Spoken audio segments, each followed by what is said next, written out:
Arrancamos con este video con el tema de estructura y enlaces, mismo que para entrar de lleno antes con tenemos que repasar unos temas antes vistos en química general sobre este concepto. Por ejemplo, la regla del octeto, la cual establece que los átomos tienden a completar al menos 8 electrones en su capa de valencia. También tenemos el conteo de electrones de valencia, el cual nos ayuda para realizar estructuras de Lewis de forma adecuada, la electronegatividad, que determina la polaridad de los enlaces, y la hibridación del carbono, que, dependiendo de sp3, sp2 y sp, se define la geometría molecular. En la química orgánica, el carbono es el compuesto central. Este puede formar 4 enlaces covalentes y unirse consigo mismo para formar cadenas o anillos. Además, dependiendo de cómo se hibridice, puede formar enlaces simples, como en este caso, enlaces dobles o enlaces triples. Un carbono sp3 forma enlaces simples con geometría tetraédrica. Un carbono sp2 genera enlaces dobles con geometría trigonal plana. Y un carbono sp forma enlaces triples con geometría lineal. Una vez que sabemos cómo se enlazan los átomos, es importante saber cómo se representan esas estructuras. En química orgánica existen muchas formas de representar una misma molécula. Por ejemplo, las estructuras de Kekulé y las estructuras condensadas. La estructura de Kekulé muestra todos los átomos y todos los enlaces de forma explícita. Es una representación desarrollada que permite observar enlaces simples, enlaces dobles y triples y la conectividad entre los átomos. Este tipo de estructura es útil para analizar actividad, resonancia y la disposición de los enlaces dentro de la molécula. Por otro lado, la estructura condensada facilita muchísimo la escritura, agrupando átomos sin dibujar todos los enlaces. Por ejemplo, el etanol podría escribirse simplemente como CH3, CH2 o H.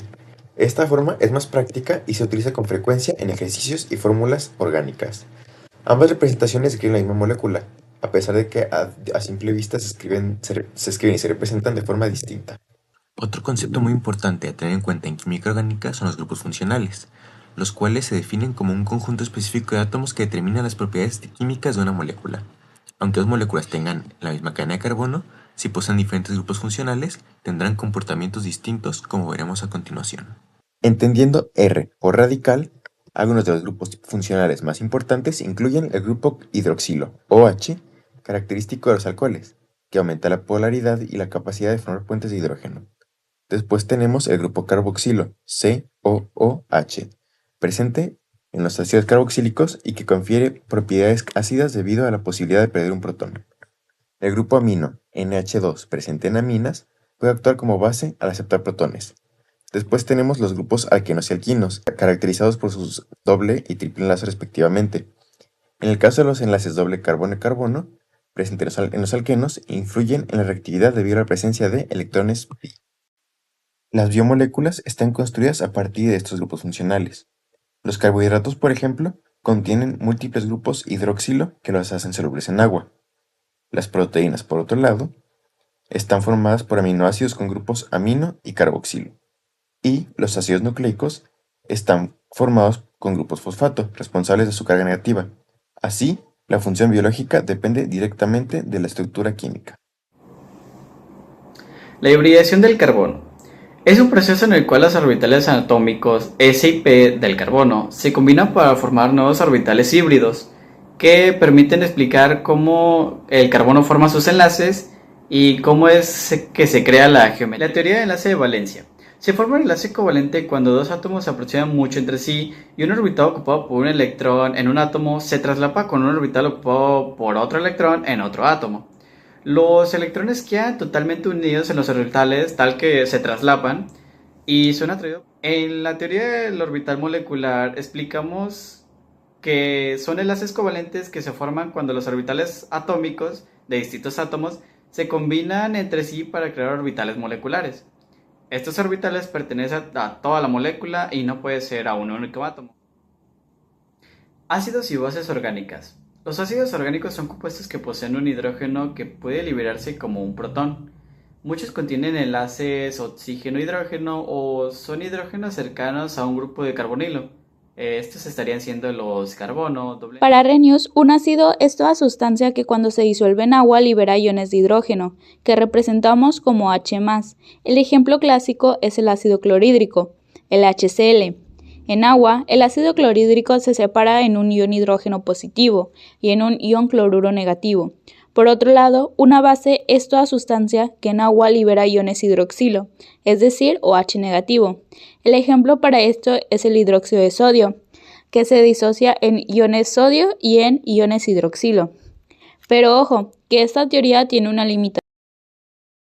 Así llegamos a 1923 con el trabajo de Bronsted y Lowry. Ellos propusieron una definición centrada en la transferencia de un protón, recordando que no es más que un ion hidrógeno positivo suelto. Para estos científicos, un ácido es una especie química que tiene tendencia a donar un protón, y una base es una especie química que tiene tendencia a aceptar un protón. Veamos el ejemplo del amoníaco, que era el problema de Arrhenius. Si ponemos el amoníaco en agua, ¿qué pasa?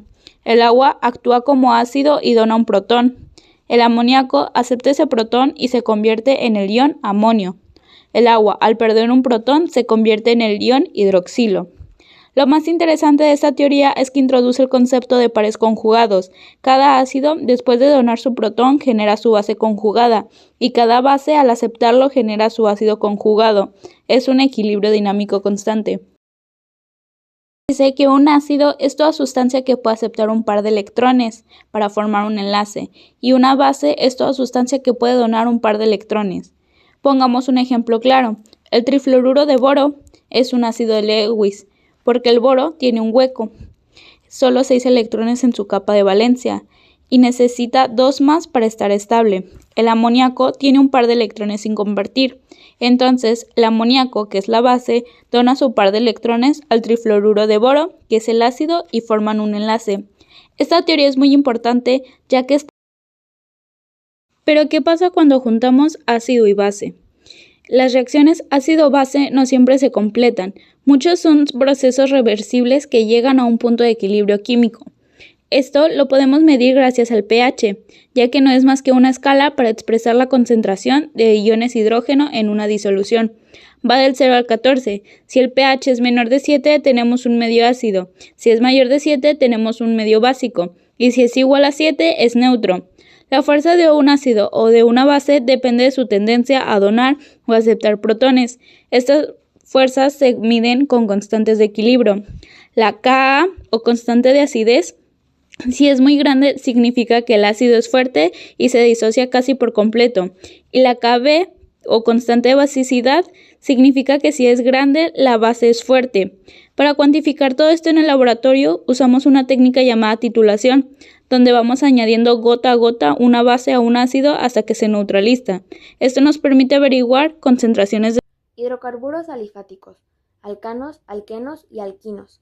Los hidrocarburos alifáticos son compuestos orgánicos formados únicamente por carbono e hidrógeno y se caracterizan por presentar cadenas abiertas de átomos de carbono.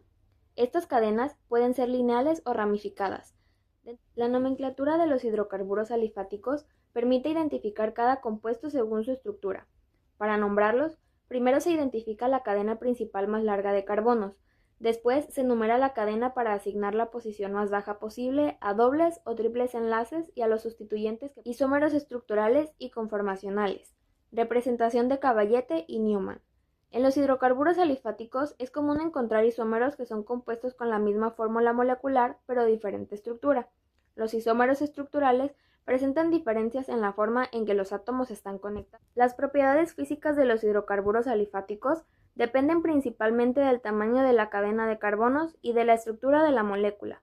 En general, son compuestos no polares, ya que sus enlaces son principalmente carbono-carbono y carbono-hidrógeno.